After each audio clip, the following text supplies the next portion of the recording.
Hi, fifth graders. Chewy's going to help us with our reading today. He's decided he wants to hang out with us. We'll see how long he stays for, though. He might run off in a second, but just thought you guys might want to see him. See, good little baby. All right, so yesterday we read chapter 2 of The Road to Freedom. Think back to chapter 2 and what happened. Try and take a moment and summarize in your mind what you remember happening.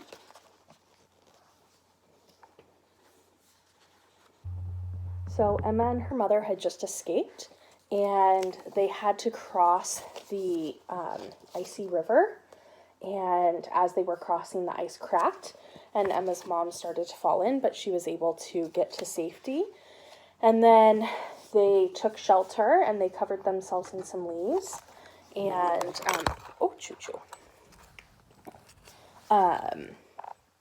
we talked a little bit about how the ash cakes and the leaves were both necessary for survival. They both helped them stay alive.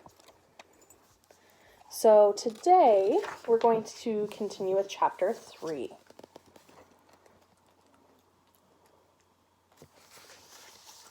I woke to the sound of dogs.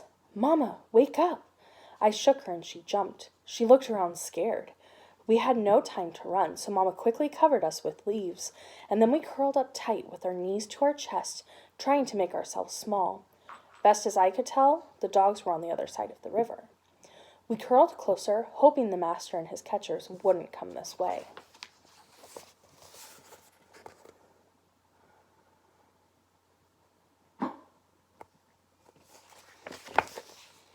The sun was bright above us, and without the night sounds, the crunching leaves and cracking twigs sounded louder. I wondered how long I had slept, wondered how long the dogs had been barking, and wondered if the dogs could still track us, even though we'd crossed the icy river. "I'm sorry, Mama," I whispered, letting the tears run down my cheeks. I tried to stay awake, but Mama just pulled me to her. The sound of men's voices and barking dogs got closer. I knew all about the catchers, how they searched for runaways and returned them back to plantations for money. I held my breath and lay still as a possum, waiting. We waited until I didn't think I could lie still any longer. Then bit by bit, the sound of men talking and dogs sniffing got softer and farther away. I opened my mouth to say something, but Mama covered it with her hand. We waited a little longer until we heard nothing but the screech of birds above us. So I have a couple questions for you. The first question, she said, I held my breath and lay still as a possum. Why would she compare herself to a possum? What is it about a possum that makes her want to compare herself to it? What do you think? Well, there's an expression that the possums play dead. So it's one of their defense mechanisms. They'll roll over and pretend to be dead so that whatever is trying to come after them will stop and will leave them alone. And then my other question for you is, why did Mama cover her mouth and make her wait? Why did they wait longer and stay silent, even though the dogs had gotten farther away and they hadn't heard any talking? Why did they wait?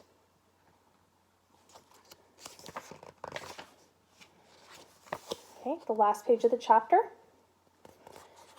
Based on this image, what do you think is going to happen? What are some predictions that you can make about what's going to occur on this page?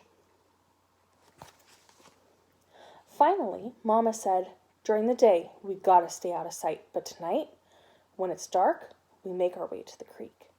My stomach grumbled and Mama handed me the last of the food. I shook my head. No, but Mama pushed it into my hand. Eat, Emma, you're gonna need it, she said. I shoved every last bit in my mouth, hoping to stop the pain in my empty stomach.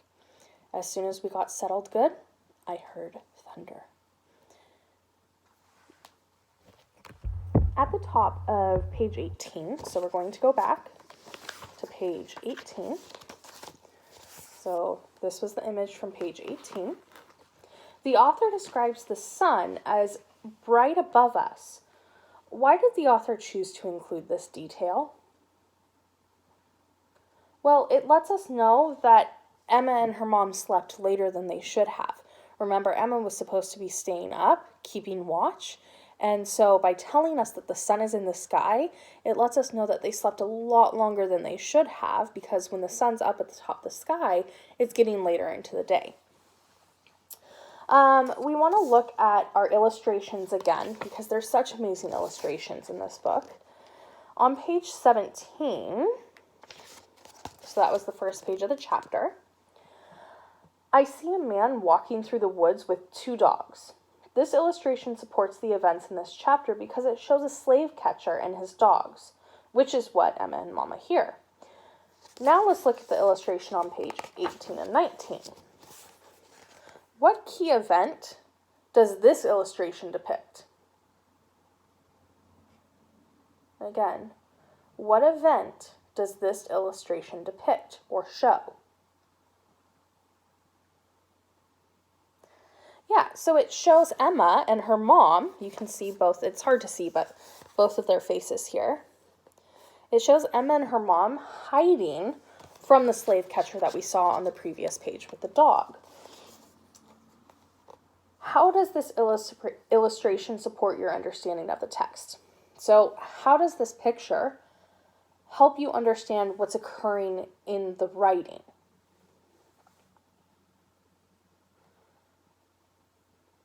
For me, it helps me connect with Emma and her mom because it gives me a good visual of what they're going through. So it helps me put myself into their shoes. It helps me realize how truly scared they are. She's covering her mouth here because they have to stay quiet and they're completely covered by leaves. It would take a lot for me to cover myself with leaves, right? It's not something that I normally do in my day-to-day life because this was a defense mechanism for them. This was something that they had to do to survive. So this illustration really shows me how dire their situation is and how truly scared they are at the moment. Okay, what I would like you to do is in the comments below, I want you to write what would be the number one thing you would be scared of if you were a slave running away. What's the number one thing you would be scared of? Just write the first thing that comes to mind. All right, have a great day, kiddos.